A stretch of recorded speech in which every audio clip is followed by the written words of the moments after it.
नाजरीन, एक मियाँ बीवी की शादी के कई साल बाद भी जब औलाद नहीं हुई तो उन्होंने वक्त बिताने के लिए एक कुत्ता पाल लिया। कुछ ही वक्त में उन्हें उस कुत्ते से गहरा जज्बाती लगाव हो गया। 7 साल बाद अल्लाह ने उन्हें बेटे की नेमत से नवाजा। औलाद मिलने के बाद उनकी तवज्जो कुत्ते की तरफ से कम होने लगी। एक दिन दोनों बच्चे को अपने कमरे में छोड़कर लॉन में टहल रहे थे।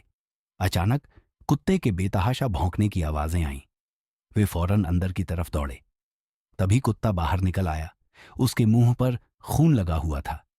कुत्ते के मुंह पर खून देखकर बच्चे के बाप को सूरत ए हाल समझने में देर नहीं लगी। वो शदीद गम और गुस्से में अंदर गया और बंदूक लाकर कुत्ते को गोली मार दी। फिर जल्दी से कमरे में जाकर देखा तो बच्चा गहरी नींद में सो रहा था।